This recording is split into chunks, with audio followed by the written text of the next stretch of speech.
My name is LAQUON Johnson. Okay, I'm the disability specialist for LaGuardia Community College / assistant director, if you want to call me that, within the Office of Students with Disabilities. Okay, so I hold, as she said, a Master's of Science and Education degree from Hunter College, a bachelor's degree in psychology from Lehman, a criminal justice degree, an associate's degree from Monroe College.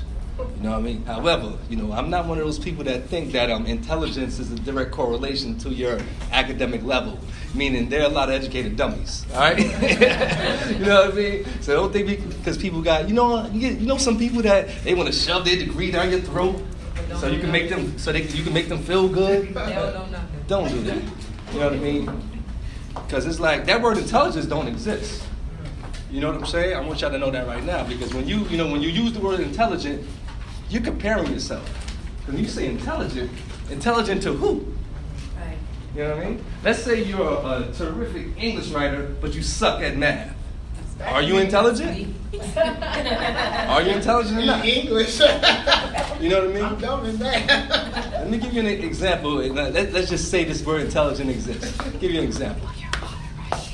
Thank you. All right. Let's say we got this dude from Harvard, right? He got his little law degrees on his wall, 5 of them. He got masters, bachelors, all of that, right? He's intelligent. That's what we would say, quote unquote, right? But let's say this woman over here, right? She's in a abusive relationship with her husband. He doesn't respect her. He doesn't respect her kids. You know what I mean? He shelters her.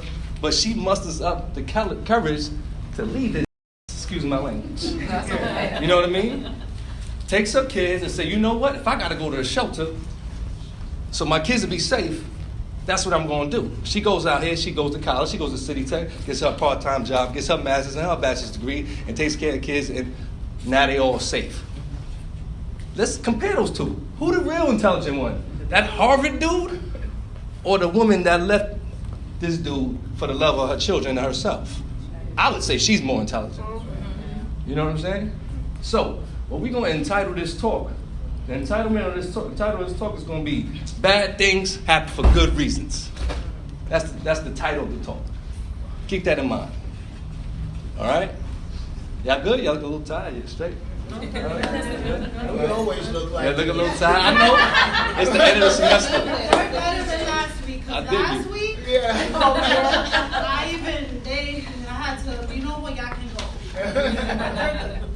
But the good thing about it, because in my opinion, it's like anyone that's pursuing some type of greatness or objective should be tired. Mm-hmm.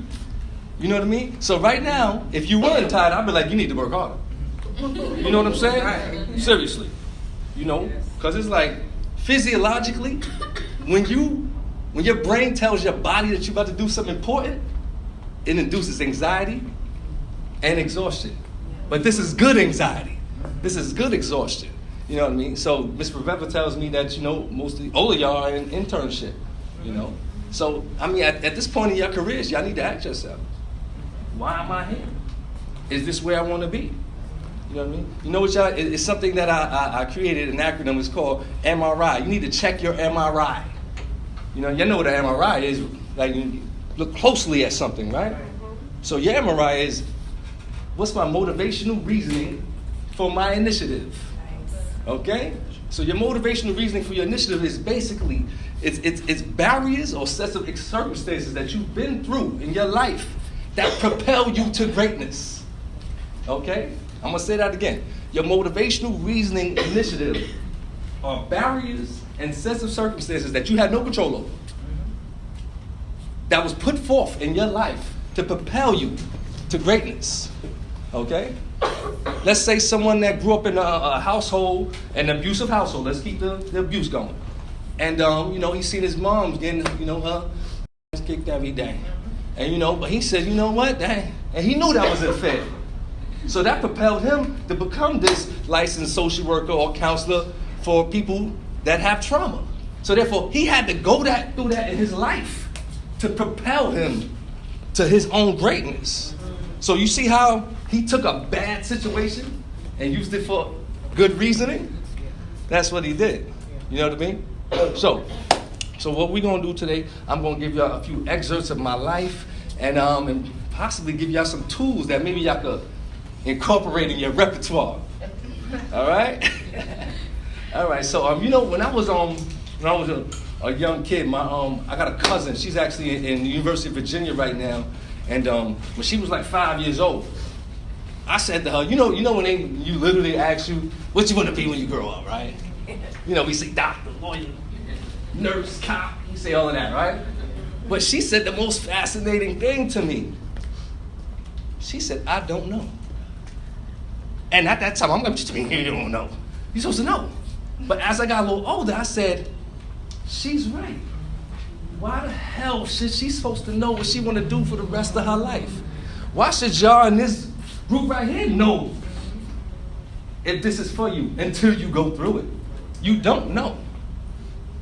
I'm going to speak about three authors that I really think that y'all should read their books and their writings because they really inspired and propelled my greatness. The first one, her name is Ellen Langer. She has a theory called mindfulness. Okay? So mindfulness basically states that we should live in the moment. You know what I mean? And it's like teaching yourself how to walk in situations not knowing. So after I read the book, I was like, you know what, let me try it. You know, because when you walk in a situation and you think you know, you get blocked off from so many things that it's like you kind of pigeonholing yourself. But if you walk in a situation like, you know what, I don't know what's going to happen. And then that's when you're seeing all the possibilities. But if you don't think that way, those possibilities get shut off. You know what I mean?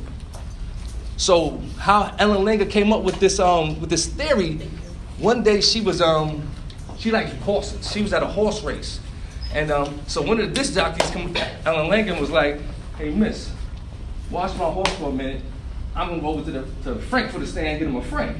So she's like, what you talking about? They're herbivorous. That basically means you only eat plants. Right. So he went to go get his little Frank. He goes back, gives it to the horse. Horse started eating it. So that actually taught her, damn, I don't know everything. Even in your lives and your career, please be open-minded. Even if you think you know, you probably really don't. You know what I mean? Walk in the situation open. You know what I mean? It's going to open up many possibilities. Okay, so that's Ellen Langer. We'll talk about the other two a little later on. So, can you spell her last name? Sure. Langer. This thing that we call life, ladies and gentlemen, is like a race.